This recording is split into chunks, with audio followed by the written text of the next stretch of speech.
को powered by Vimal. Vimal बोलो जुबा केसरी.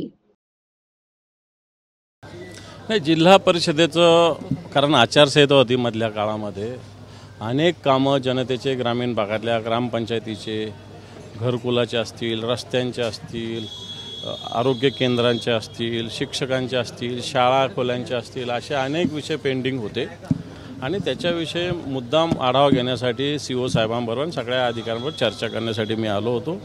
चांगल्या पद्धतीनं बैठक झाली, कारण हा जिल्ह्यातील ज्या ज्या योजना ज्या अधांतरी राहिलेल्या आहे, मागे राहिलेल्या आहे, विशेषतः घरकुलाच्या योजना असतील, कित्येक गोष्टीला अजून सरकारचं केंद्राचं अनुदान येत नाही. राज्यांनी काही असतं, आता जसं निजामकालीन शाळा आहे तिथं मंत्रिमंडळाची बैठक झाली, 20% जे लोकसहभाग असतो तो द्यायचं सरकारने कबूल केलं, अजून काहीच केलेलं नाही. म्हणून अशा ज्या ज्या काही विषय, घरकुल असतील, आता प्रधानमंत्री घरकुल मागच्या 2 वर्षांना कुठं आलेलेच नाही. मग या सगळ्या विषयात CO साहेबांशी चर्चा करून, कारण अधिवेशनसुद्धा तोंडावर आहे, राज्य सरकारकडे याचा पाठपुरावा करावा लागेल आणि मला असं वाटतं या जिल्ह्याच्या विकासाच्या हेतूनं मी ती भूमिका सातत्याने घेत आलो आहे. आताही मला असं वाटतं मी सगळ्या प्रशासनाकडून असा रिव्ह्यू घेतलेला आहे.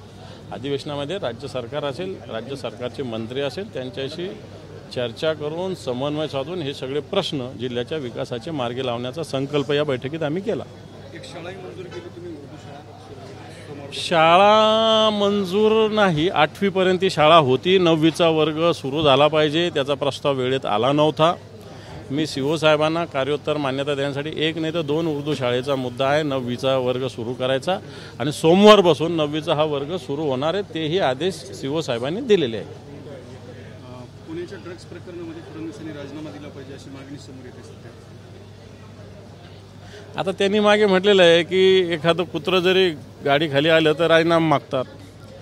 आता जनाची नाही तर मनाची सगळ्या गोष्टी सगळ्यांनी ठेवल्या पाहिजे असं मला वाटतं. रोज या सगळ्या गोष्टी होतात. पुण्याचं नाव बदनाम होतं आहे. पुणे आपली एक सांस्कृतिक राजधानी या महाराष्ट्राची. असं असताना पुण्याचं नाव अशा पद्धतीनं समोर येणं ह्या महाराष्ट्राच्यासाठी अतिशय दुर्दैवी आहे, अपमानास्पद आहे आणि म्हणून राज्य सरकारने याचे काहीतरी नैतिक जबाबदारी स्वीकारली पाहिजे. दुसरं आहे जे संजय शिरसाटांनी संजय राऊत यांच्यावरती भोसडी टीका केली आहे की राऊत तुम्हाला बांबू लावला तर त्रास होईल.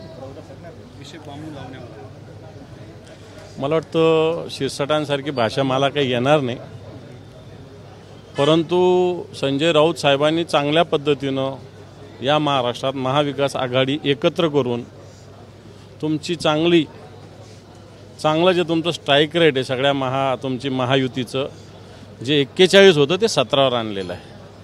मला वाटतं याच्यापेक्षा जास्त बोलण्याची फार आवश्यकता नाही. आपल्या संभाजीनगर जिल्हा परिषदेमध्ये ज्या काही बदल्या झाल्या होत्या शिक्षकांच्या, हो, त्याच्यावरून काही आक्षेप निर्माण झाले, या संदर्भात काही चर्चा झाली?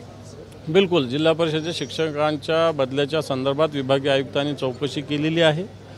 इथल्या काही प्रशासकीय कारणावर त्यांनी बोट ठेवलेलं आहे. मी या संदर्भात राज्य सरकारच्या शिक्षण विभागाकडे तक्रार केलेली आहे. आता इथं त्यात बोलण्याचा काही प्रश्न नाही, राज्य सरकारकडेच ते बोलावं लागेल आणि येणाऱ्या अधिवेशनात मी ते बोलणार आहे. को पावर्ड बाय विमल. विमल बोलो जुबा केसरी.